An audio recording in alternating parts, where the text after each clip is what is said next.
Hola amigos, hoy traemos un Kia XCeed. Sí, la versión sub, más bien crossover del Ceed. Motor gasolina, 160 caballos y etiqueta eco. Vamos a ver si os interesa.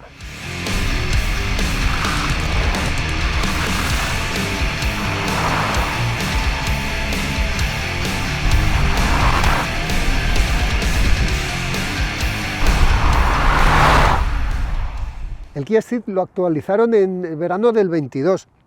Realmente aparenta pocos cambios, pero sí cambiaron algunas cosas. Exteriormente, bueno, añadieron el acabado GT Line, que es este que estáis viendo aquí, que es un acabado pues que equivale al, también lo puedes tener en la versión GT, la de 204 caballos. Este es el 160 caballos. En todos modificaron un poquito la parrilla, pues, algunos detalles, cosas de suspensión, pero sobre todo cosas del interior. Bueno, antes de empezar el vídeo, acordaros de entrar en la web de nuestro patrocinador, de Solauto, un sitio de compra y venta de coches entre particulares en formato subasta, muy interesante. Pues como os decía, actualizaron algunas cosas de la suspensión, algunos casquillos, silent blocks, estas cosas. Este coche trae de serie, empieza con la llanta de 16. Lo que pasa que en función del acabado, pues llegas a la llanta de 18, como esta que tenemos aquí. Estos retrovisores negros son exclusivos del acabado GT Line. Y bueno, pues el coche tiene una apariencia interesante. Realmente esto es el Kia Ceed, el compacto, pero elevado. Pero solo sube 4 centímetros, o sea, tampoco es una altura muy exagerada, pero bueno, suficiente como para salirte por un camino en buen estado. Vamos a ver el maletero, porque aquí, aparte que tengo la chuleta ahí dentro y viene todo lo que os quiero contar, pues es una de las cosas por las que, bueno, digamos, cambiarías un Ceed por un XCeed, y es el maletero. Hay 31 litros más de espacio. No es mucho, pero suficiente. Y aquí tiene un cajón muy grande que puedes meter cosas y donde ordenar todo. No sé, yo creo que tiene su gracia. Y aquí dentro, que esto lo quiero sacar, Nacho, échame un cable. Ay, ya la he liado. Toma. Os quería enseñar esto. Esto es la batería del sistema microhíbrido. Ahora cuando os hable del motor, os comentaré un poco cómo funciona. Pero fijaros qué poquito ocupa lo que ocuparía la rueda de repuesto.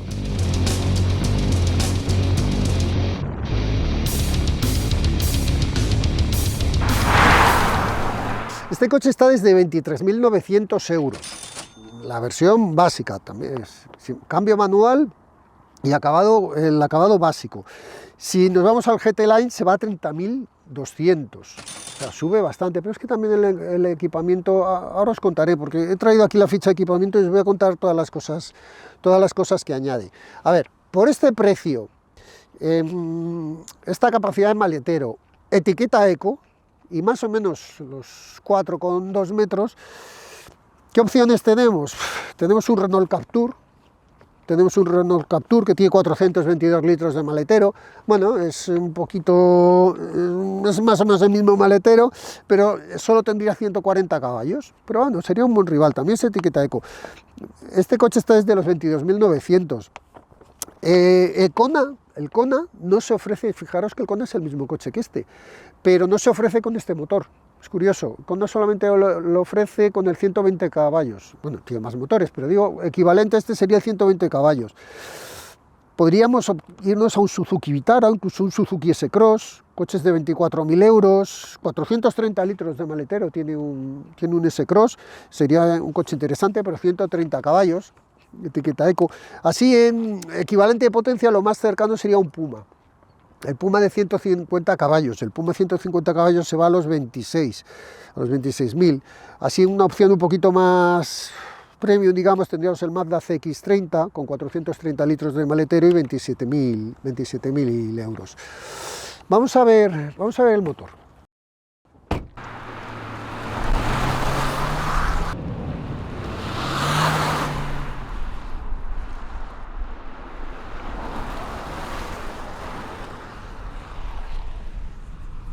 Bueno, o sea, si normalmente los capos pesan, o sea, no os hacéis una idea, Tengo ganas de desmontarlo y pesarlo, porque esto pesa un montón. A ver, uy, qué motor más limpio. A ver, esto es un 4 cilindros, ¿vale? Porque el modelo anterior es un 1.0 de 3 cilindros. Este es el primer 4 cilindros de la gama Exceed. Este motor, que por cierto no se ofrece en el Ceed normal, son 160 caballos, 4 cilindros con turbo. Lleva microhibridación con red de 48 voltios, es decir, motor alternador, que además lo vemos aquí, es este de aquí, un motor alternador que hace las veces de pues eso, un motor de arranque y que permite que en situaciones concretas, cuando tú levantas el pie del acelerador, apague el motor. Hasta 120 km por hora puede llegar a apagar el motor. Luego también, otra de las cosas interesantes que tiene esto es que en este caso lleva la caja de cambios manual lo llaman el IMT, cambio manual inteligente, que hace conducción a vela, como hacen los cambios automáticos. Es decir, cuando tú vas, yo que sé, en cuarta, por ejemplo, y levantas el pie del acelerador, él solo pisa el embrague, porque no es hidráulico, es robotizado, él solo pisa, no se va el embrague abajo, pero pisa el embrague y el coche se queda en punto muerto. Y ahí es cuando, si vas por debajo de 120 km por hora, puede apagar el motor. Esto lo hemos llegado a hacer hasta 140 km por hora, se queda en punto muerto. A partir de ahí no apaga el motor. Con esto, bueno, pues reduce consumo, reduce emisiones y creo que pues es una fórmula interesante y además es que funciona bien. Hemos ido a hacerle todo tipo de perrerías y no ha fallado, no sé, ha funcionado bien. Lo único que no nos gusta es que te deja un pedal de embrague, un tacto de pedal de embrague un poco blando, un poco extraño, pero bueno, es cuestión de hacerse a él. Vamos a salir a la calle y vamos a dar una vueltecita a ver cómo funciona esto y luego vemos a ver cuánto gasta y lo que corre y esas cosas.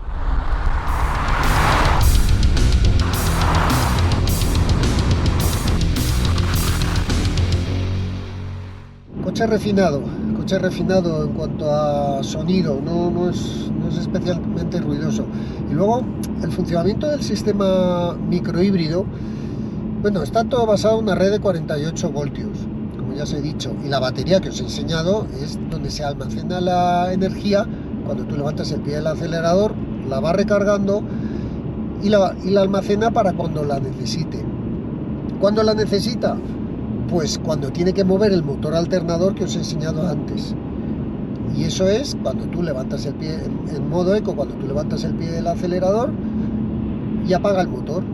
Lo pone en punto muerto y apaga el motor. Entonces ahí necesita suficiente energía como para poder arrancar ese motor varias veces y que ese motor mueva el motor térmico.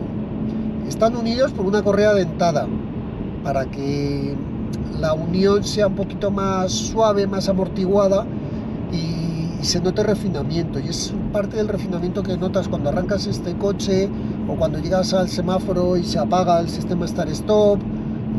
Hay notas que va todo muy suave y es todo gracias a esa correa dentada, a esa unión que no es mecánica, que es mecánica pero es de goma. Vale, dicho esto, el acceso está muy bien, en las plazas delanteras, a las traseras, no hay ningún problema.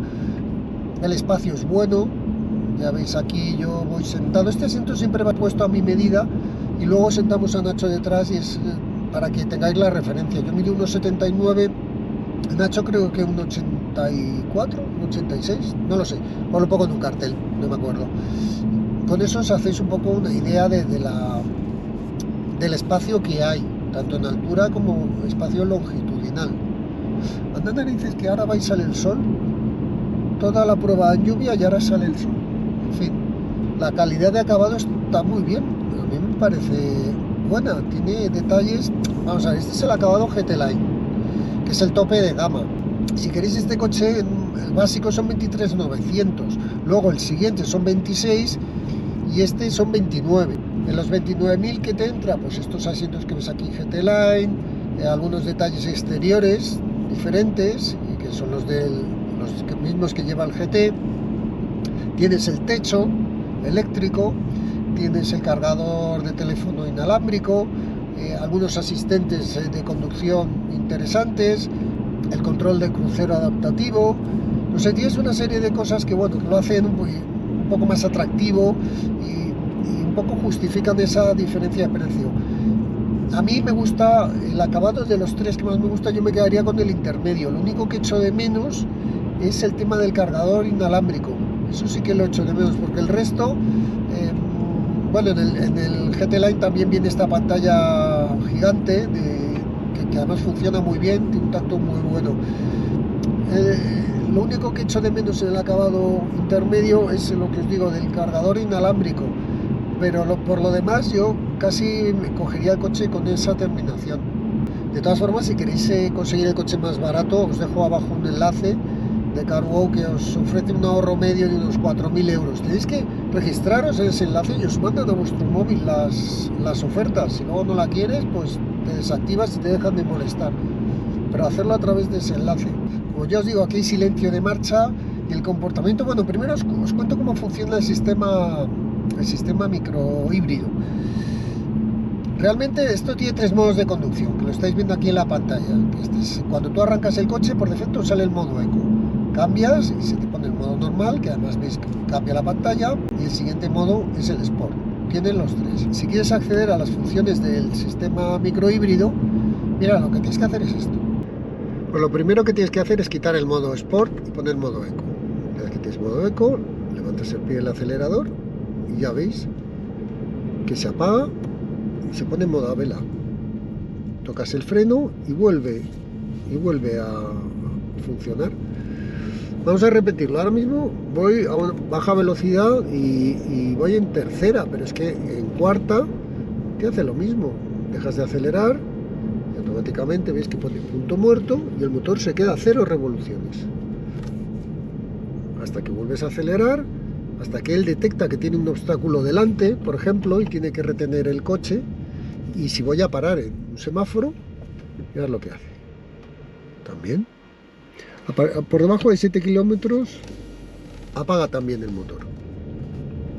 Esto, lo bueno que tiene es que esto nos lo ha hecho en tercera, en cuarta, en quinta y en sexta velocidad. Te lo hace en ciudad y te lo hace en carretera. Apagar el motor lo apaga por debajo de 125 kilómetros por hora. Sin embargo, la conducción a vela la puedes estirar hasta los 140 kilómetros por hora, incluso 150 creo yo. En cualquier caso, el funcionamiento del coche es muy agradable en cualquiera de los tres modos. Estos modos afectan a la dureza de la dirección y a la asistencia del acelerador. Y si tuvieseis el cambio automático, que es un cambio automático de doble embrague, por 1.600 euros más, pues también accedería a las leyes de trabajo del cambio automático. Al tener un embrague de accionamiento electrónico, que no es hidráulico, el pedal del embrague tiene un tacto un poco especial, digamos. A mí me ha costado un poquito dosificar la primera arrancada, porque se juntan dos cosas. Una, que el tacto hace como que el embrague se acople cuando tienes el pie muy alto y además no tienes la misma sensibilidad, y eso se une a que si vas en el modo eco, el motor abajo le falta un poquito de par. Eso se soluciona yendo en el modo normal. Si vas en el modo normal o en el modo Sport, no tienes ese problema y no sales dando tirones de los semáforos. Entonces en ciudad yo voy en el modo normal y cuando salgo a carretera activo el modo eco. El comportamiento en general es el de un coche tranquilo. Sí que es cierto que el motor arriba corre y te da sus sensaciones, pero no es un coche hecho para correr. De hecho, ahora cuando hagamos la vuelta rápida lo voy a enfocar desde el punto de vista de la seguridad. No me va a dar igual el tiempo que haga, porque realmente este coche no ha nacido para eso. Solamente que, bueno, vamos a ver qué tal se porta. En cualquier caso, en carretera es un coche que obedece, tiende a ser confortable. Aquí no noto que balancee en exceso, tanto cuando frenas como en zona de curvas. Está bien puesto a punto, pero ya os digo que busca confort, busca ser un coche confortable con el que te puedes hacer kilómetros y un coche para todo el mundo. En ciudad lo maniobras bien, La cámara es buena, tiene buena definición y además es de serie desde el acabado básico, con lo cual ahí no hay problema. Se maniobra bien, tiene buen radio de giro y vas un poquito alto, bueno, pues tienes más visibilidad y en definitiva hay muy buen comportamiento en todo momento, agradable. Si le quieres buscar las cosquillas, bueno, pues vamos a buscárselas. Nos metemos en la pista del INTA y vamos a poner en aprietos al chasis a ver la seguridad de este coche.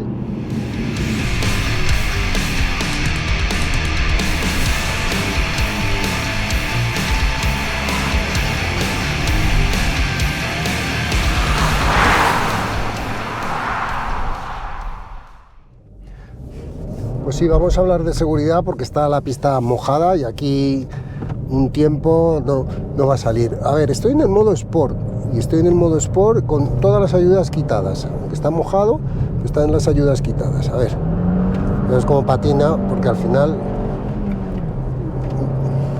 A ver. Pues a ver,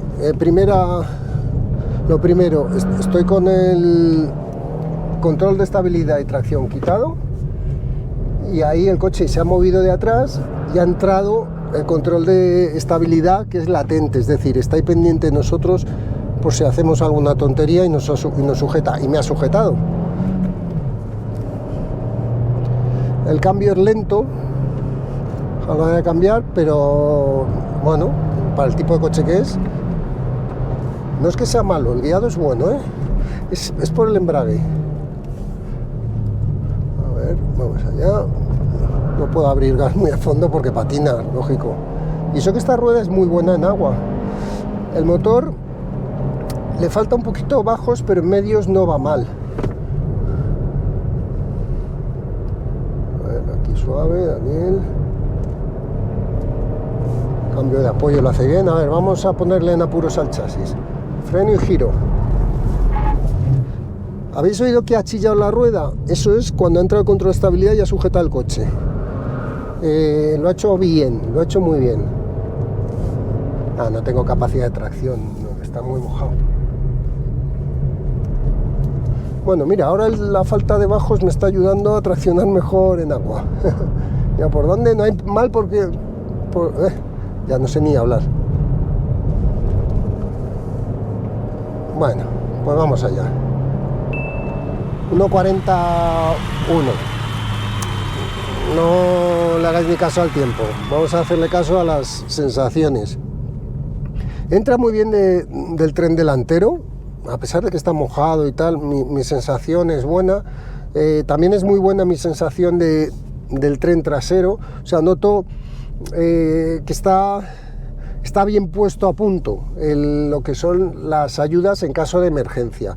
Como lo que sería sin ayudas, lo que llamamos estabilidad natural, es correcta, no le pongo ningún pero. Comparado con el CID, sí que noto que hay más balanceo. A ver, siempre que convierten un coche en una plataforma, hacen un mismo coche y lo hacen en compacto y luego hacen la versión sub como esta, normalmente tienden a endurecer el coche y al final, bueno, el coche va bien, pero tú notas que el coche pues es más duro. Pero en este no han hecho eso, en este han querido que al final el coche fuese confortable y entonces aquí en este tipo de conducción, que no está pensado para este tipo de conducción, balancea más, pero tanto como para que me digas, Daniel, no me lo compro porque balancea, pues no, ni caso. Frenada, en principio bien, pero tal como está el suelo, tampoco os fiéis mucho. Este neumático va muy bien en agua, lo tengo ya probado de otras situaciones, pero veis aquí cuando lo he puesto en apuros, veis que yo he metido dirección, girado, se va de atrás y ahí me lo sujeta. Ahí en el último momento me lo sujeta.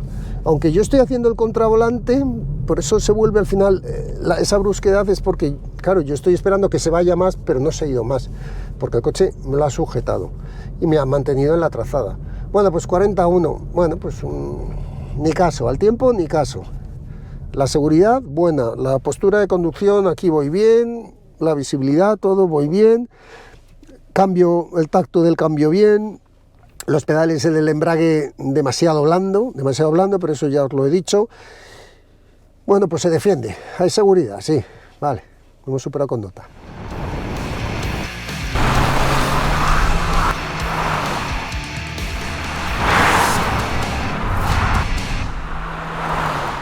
Ya veis cómo está el suelo, húmedo, más no se podía hacer, pero bueno, nos ha servido un poco para ver la estabilidad natural del coche, que es lo que queríamos, realmente es para lo que es esa prueba, y más en estos coches que el tiempo por vuelta es algo, bueno, es un dato más, pero no es algo que tengamos que tener mucho en cuenta. No te vas a coger este coche para meterte en un circuito, realmente, me voy a apoyar aquí, realmente este coche lo que necesitas saber es si te va a llevar bien, si va a ser divertido, que el motor lo es, porque te permite unas prestaciones interesantes, pero el comportamiento va más enfocado a la seguridad y bueno, ya que no sea un coche aburrido, que no lo es, no es un coche aburrido. A ver, el tiempo que ha hecho, 1:40 a 1, se va al último, pero es que es el único de toda esta lista que está hecho con suelo mojado, con lo cual no le vamos a hacer mucho caso. Lo que sí que vamos a tener en cuenta son las prestaciones, un poco porque nos dan la referencia de cómo se va a mover el coche, con qué agilidad se va a mover, tanto en la calle, tal. Ya hemos notado, o sea, ya os he contado en la calle que se mueve bien, que se mueve con agilidad, con soltura y tal. La vuelta rápida, os he dicho que ahí hay una cierta... le falta un poquito de bajos a este motor, pero que no es algo tampoco crítico. O sea, es la característica de este motor, pero sí que, hombre, con un poquito más de bajos habría sido más alegre, pero nada más. Aceleraciones, las he hecho con el suelo como estáis viendo, pero haciendo una pequeña trampa, y es que hay un puente que está seco, y bueno, pues he empezado saliendo desde el puente. Por eso se ha acercado un poco al dato oficial. Este coche tiene 9 segundos de 0 a 100, me parece que es, lo tengo por aquí, y nosotros hemos hecho 9,8, como estáis viendo aquí. 9 segundos es el oficial. Bueno, pues sí, obviamente le ha afectado, pero mirad el tiempo de, por ejemplo, el Cupra Formentor 1.5 TSI.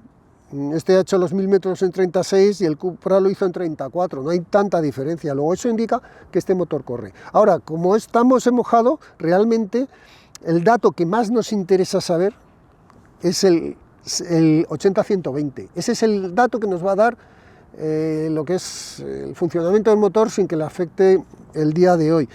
6.3, pues mirad, 6.3, mirad los coches que tiene por encima, es más lento que ellos, pero tampoco es una cosa salvaje. Fijaros con el Cupra Formentor 6.0 y este 6.3, bueno, pues están ahí, de verdad, están ahí, porque esto al final es de elección de desarrollos y tal. El motor anda bien. Lo que más nos interesa también es saber el consumo. Para saber el consumo tenemos a nuestro amigo Ned. Hola, Olita, vecinito. Ned ha salido a grabar, a medir el consumo de este coche. Y ha salido varias veces. Ha salido varias veces porque el dato que nos ha dado es curioso y no nos lo creíamos. De hecho, Ned vuelve a salir porque esto no... Aquí hay algo mal, pero no, está bien. Hay que tener en cuenta que este coche anuncia un consumo oficial de 6 litros. Y nosotros en carretera hemos hecho 5 o 6, que está bien, que es un buen consumo. Pero es que mirar el coche que tiene al lado, justo debajo, el Kia Ceed GT, con sus 204 caballos, que ha hecho 5 o 6 también. ¿Os acordáis de este coche? Aquí tenéis el vídeo. Pues ha gastado lo mismo, lo que pasa que fijaros la diferencia en ciudad. En ciudad 6.9 ha hecho este Ceed, que no está nada mal. Mirad los coches que tiene, de verdad, que tiene por delante. Y el Ceed GT hizo 8.4. O sea, yo creo que los 7 litros, mira, es que ha gastado en ciudad lo mismo que un Swift Sport, con un sistema también de microhibridación. Yo creo que el consumo es bueno, ¿eh? Yo creo que el consumo es bueno. La gracia del sistema este que se te pone en un punto muerto te ayuda bastante en muchas situaciones, y si sabes jugar con él e ir a buscar, pues hace llegar a bajar más el consumo. Pero realmente yo creo que es un buen consumo, y encima tiene las ventajas en España, las ventajas de la parte de la etiqueta eco. En resumen, me parece un coche, bueno, pues interesante para el que no tenga grandes pretensiones deportivas, quiera un coche cómodo, porque lo es, de suspensión es cómodo, es agradable, está muy bien equipado, sobre todo si lo coges con el acabado GT Line, y al final el precio pues está ahí con sus rivales, y teniendo en cuenta el equipamiento que tiene, no está nada mal, y ofrece un buen maletero. Las plazas traseras ya habéis visto que sin problema también. Así que, bueno, pues espero que os haya gustado. Acordaros de entrar en la web de nuestro patrocinador y de echar un vistazo al merchandising que tenéis ahí abajo, las camisetas, sudaderas, que hacemos cosas muy interesantes. Bueno, pues nos vemos en la próxima, que yo creo que va a ser un coche un poquito más cañero que este. Venga, muchas gracias por todo. Adiós.